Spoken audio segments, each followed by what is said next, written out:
This is a video about research into slowing the rate of aging and extending the human lifespan. So for this video, I traveled up to the Bodega Marine Lab, which is north of San Francisco, and there I got to see some moon jellyfish. Now what's fascinating about these moon jellyfish is some people consider them immortal. How can that be? So all these jellyfish have this complex life cycle where they start off as a polyp, which is basically like a small sea anemone, and then they'll go through a metamorphosis and become a medusa. And the medusa stage is what we generally think of when we think about a jellyfish. And in most of these species, the polyps are generally able to asexually reproduce, and they can regenerate if tissue is cut off of them or if they're damaged, and they don't have any clear evidence of senescence, which is the term for biological aging. So they appear to have some degree of immortality. No one had reported their ability to do this until, I think this was 2015. So do moon jellyfish hold the key to slowing aging and extending our lifespan? Could they help us live forever? Before I got into making this video, I would have put this sort of research in the same category as downloading your brain, your consciousness into a computer. Like, I can see how maybe that would work, but I don't think we're anywhere near that because we don't even understand how the brain works or how memories are stored. So that seems like serious science fiction. So I would have put, say, extending the human lifespan to 120, 150 and beyond in the same category. But after reading Professor Sinclair's book and doing an interview with him, I think it seems much more possible and in fact plausible that we'll make some progress over controlling aging in our lifetimes. Now, if you want to slow aging, the first question you need to answer is, why do we age in the first place? I mean, what really is aging? I've made a video in the past about telomeres. These are the end caps on your chromosomes, and every time a cell divides, the telomere gets a bit shorter. So it was thought that these telomeres are kind of like the tips of your shoelaces, and they prevent the chromosome from fraying. But there are other signs in older bodies that you have old cells. There are an accumulation of things that are called senescent cells. They're essentially these zombie-like cells that just go on living in your body and inflaming the cells around them. There's poor intercellular communication. There's mitochondrial dysfunction. Those are the powerhouses of the cell. There are these 8 or 9 different features of older cells, and they are the hallmarks of aging. But the question is, are they the cause of aging, or are they kind of the result of a deeper root cause? In the middle of the last century, the hypothesis was that it was damage to our DNA, mutations to our DNA that happened over the course of our lives that led us to be older.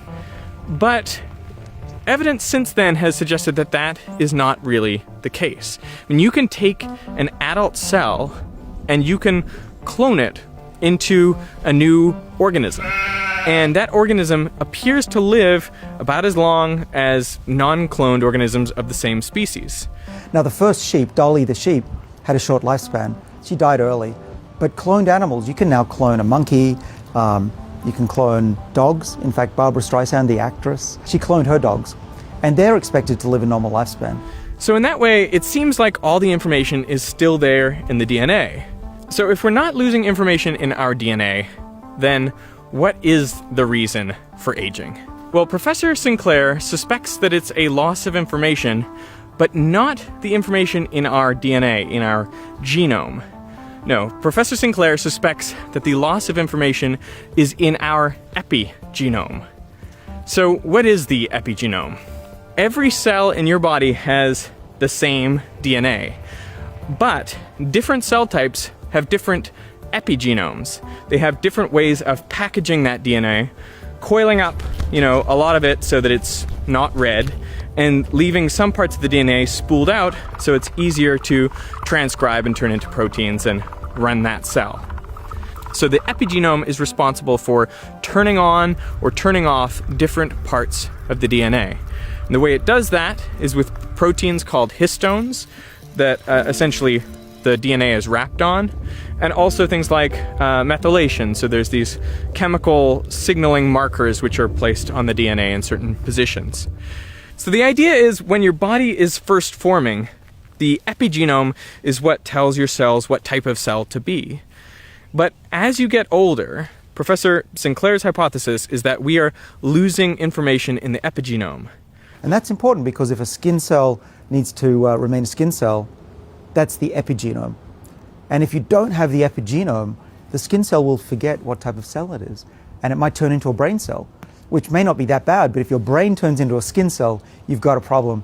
And I think that's largely what aging is. So over time, histones are not returned to the right places, and DNA methylation is added in places where it shouldn't be. What's interesting about this hypothesis is that if it's true, if the noise accumulating in the epigenome is really what's causing aging, well then there are steps we can take right now to slow the rate of aging in our bodies by trying to better maintain our epigenomes. So how do we do that? There's this theory that billions of years ago, early bacteria took an important evolutionary step. They actually developed two different modes of living. When times were good, they used their energy to grow and reproduce. But when conditions were tough, they used their energy to protect and repair their cells. They evolved what Professor Sinclair calls longevity genes. These genes, triggered by adversity, create enzymes which, among other things, maintain the epigenome. And today, those same longevity genes can be found in bacteria and us. We have these hormetic response genes, or longevity genes, that are in all of our cells. And they sense when we've run a lot, we've lost our breath, or we're hungry, or a little bit hot, a little bit cold, that these genes are turning on our general defenses against aging. So what is that? So parts of our cells fall apart, they can put them back together. Proteins misfold, they can get rid of them or put them back together. The ends of the chromosomes get shorter, they can lengthen them. A lot of processes that go on, but one of the most important, I think, is maintaining the information, the epigenetic information in the cell, so that our cells don't forget what to do. There are three types of longevity gene. They're the ones we work on, called sirtuins, and they control the information in the cell. In fact, SIR in the sirtuin stands for silent information regulator, number 2. There are other ones. The other group is called AMP kinase, or AMPK. This group of genes senses how much energy we're taking in, mostly in the form of sugar. And then the third group is called mTOR, and these genes control and respond to how much amino acids we're taking in. So if you eat a giant steak, you've got a lot of amino acids coming into your body. That'll actually prevent mTOR from hunkering down and keeping you being longer lived. So the mouse experiments actually bear this out. The best way to make a mouse live longer is to reduce the amount of time it eats, so periodic fasting, intermittent fasting, to keep it a little bit cool, and to restrict its amino acids. That's the recipe for long life for a mouse. And it's true for monkeys as well. There have been calorie-restricted studies where these monkeys for 15 years didn't eat as much food as the ones that gorged themselves whenever they wanted. And they were protected. They didn't just age slower, they didn't get as much diabetes and heart disease. They were actually fit and healthy when the control group, eating whatever they wanted, aged and became sick quicker. When some people think about eating less, like calorie restriction, as a way to extend their life, that doesn't seem like a very pleasant way to extend life. I mean, to be hungry for longer. So are there other ways to, mimic that effect or to simulate that? There are these molecules that turn on the sirtuin pathway and trick the body. And so, for example, in the lab, if I give some of our mice a molecule called NMN, which raises the level of a chemical called NAD, you get hyperactive defenses in the body. And what did you see in these, senescent mice that you gave NMN to? Well, we had a bit of an incident. These mice that we gave NMN to ran 50% further, but actually some of them ran so far that the little treadmill stopped working. And we had to reprogram the software because this program had never seen a mouse that ran more than 3 kilometers. 3 kilometers for a mouse? For an old mouse, they outran the young mice. And that's like an ultra marathon for us. That would be probably like taking a 70-year-old and making them run faster than a 20-year-old further. So these are ultra marathoners. And if we did that to humans, imagine you could have 90-year-olds winning Olympic medals. So to sum up, there are 6 things that you can do right now to slow the rate of your aging. Starting with 0, avoid DNA damage. Wear sunscreen, avoid x-rays, and all that sort of stuff. Number 1, eat less. Caloric restriction. Number 2, eat less protein because your body has ways of detecting how much of that you're taking in. Number 3, do some exercise. High intensity interval training. Get your heart rate up to 85%, make your body feel like you're running from a lion or something. Number 4, be uncomfortably cold. Or number 5, be uncomfortably hot.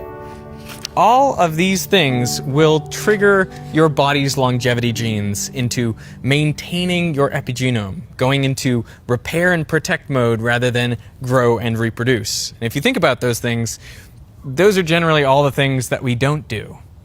But what if slowing aging isn't enough for you? Well, this is where my interview with Professor Sinclair took an interesting turn, because he's actually done some research on reversing aging.